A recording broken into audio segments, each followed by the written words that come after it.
All right, we're here with Ron Deleon. Ron runs his own promotion company here in Lansing. They got a big show coming up. They're moving into a larger arena.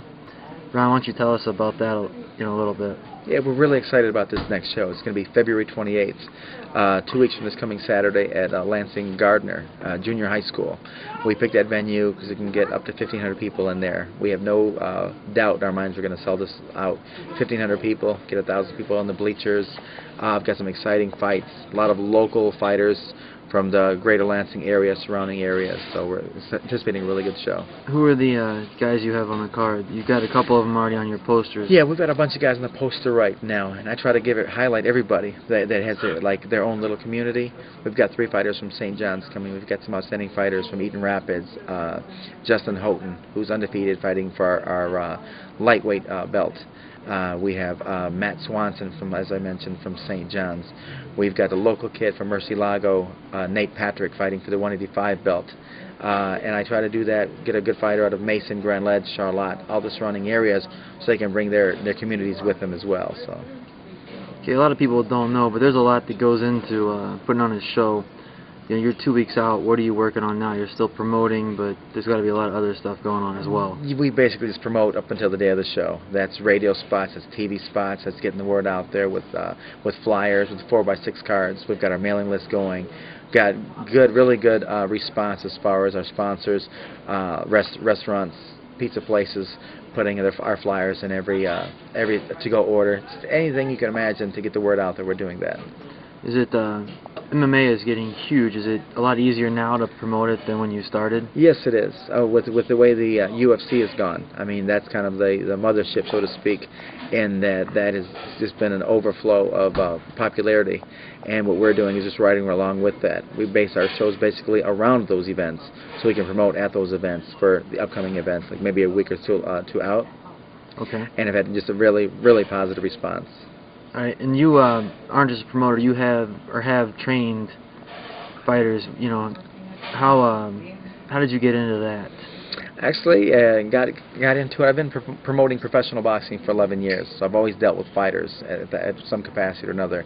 With this MMA that came to be, we've just been able to, through the state, be doing amateur shows this past year. We did 4 shows in 2008, and this will be our first one in 2009.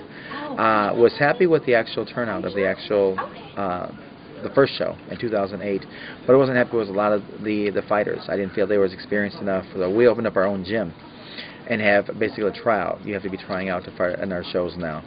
So that is kind of going that route. We've got a lot of other good gyms in the area. Murcielago is a very good gym in the Lansing area. Big House Boxing is another one. That way, if we're not there ourselves, we can have other gyms look at and make sure we have a successful show with fighters who are capable and able to not only defend themselves, but put on an excellent show. All right. So when you look at a fighter, you look at can they defend themselves? Can they put on an excellent show? What goes into putting on an excellent show? Obviously, probably their competitive drive and heart. It's basically what it is. Me, being a licensed matchmaker in the state of Michigan for the last 10 years as far as boxing, I like to pride myself on my matchmaking skills as far as going to one show and watching and seeing how one guy competes, what weight he's at, what level of experience, what expertise, whether it's a boxing background, a wrestling background, a jiu-jitsu background, and kind of going around the state looking at different fighters and matching them up that way. And that way you know what they're getting into. All right. You were telling me a little bit earlier about your plans. You're moving into a school gym this time. You said that you think you'll get 1,000 people in the stands. What are your plans for the floor? Sounds kind of We're looking that we're going to have a cage obviously set right in the middle of the gymnasium, and we should easily have about 250 seats on both sides. So I have no problem feeling we're going to be a capacity of 1,500 seats. All right. So. And when you put the seats there, you put them right up as close to the cage as you can, right? You want that environment? We really do. And it's one thing we mentioned as far as the UFC and different organizations doing so well right now. But obviously, MMA is a very acquired sport. An acquired taste, I should say. Either you like it or you don't. And I ask people to just come check out the show live. It's nothing like watching an event live to really get the feel of it. And I've had people that said they didn't like didn't like MMA, didn't like boxing until they went to the first live event, and it just opened up the floodgates to a lot of more people coming out to the events and really supporting us, and obviously word of mouth plays really well in that also. So. Great. Over your experience as a promoter, you know, it's over a decade. What have been some of your highlights? Actually, there's been so many as far as watching up and coming fighters, you know, reach levels that they didn't think they could reach. Everywhere from guys, you know, stepping in the cage for the first time, you know, saying, "Oh, I think I can do this," to competing for some of our championship belts we have from our shows as well. The packed houses we have, the really positive feedback we have, and as they say, if they didn't like our show, they wouldn't be coming back. And our shows are becoming more and more successful every event we've had. I haven't had less than 1,100 people for the last 3 years of my events, so I'm really proud of the fact that we're really, you know, putting the effort into filling this place up and give the Lansing area some quality entertainment. All right, your first show, do you remember how many people you drew for that? We actually had about 1,300 people for that last show, or for the very first show. Oh wow, so it's, you've done well for a while. Yes, we really have. Was that at the Harry Hill Center? That too? was at the Harry Hill Center, March 8th Okay. of 2008.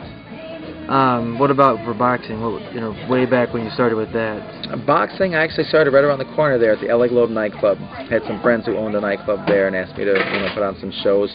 We started our very first show with 200 people.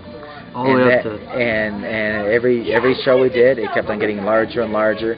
We've averaged putting on at least 4 or 5 events a year. And with word of mouth, they just kept on getting larger and larger. Had to keep on moving from the LA Globe nightclub to the Marshall Street Armory to the Lansing Center, and just moving on and on that way as well. So. Okay. If people want to get tickets for this show, where can they get them at? They can get them right here at one of our major sponsors, Aldaco's Restaurant on Lansing South Side. Their number is 272-4600, or by contacting my company as well, which that number is 214-0929. Tickets are $20, and we ask that they get them in advance because we definitely anticipate selling this out. All right. We talked a little bit earlier about the environment. You do a lot to make sure that your fans are safe. Why don't you tell us about some of the steps you take to keep a clean environment? Well, we've had a very good friend of mine, Irvin Milton, who's head of our security. He averages about 15 to 20 guys every time we have an event to make everybody feel safe and secure. We have the Lansing Police Department in full force. They're right as the front door around the venue as well, just making sure that everybody else feels comfortable there. We have people patting down to make sure there's no weapons brought to our events. My young daughters are 14 and 12 years old, and I put it to it like this, that I wouldn't want them to be in an unsafe environment, so why would I put anybody else at risk as well? So make sure it's a nice, safe, comfortable, you know, place to be. All right, great.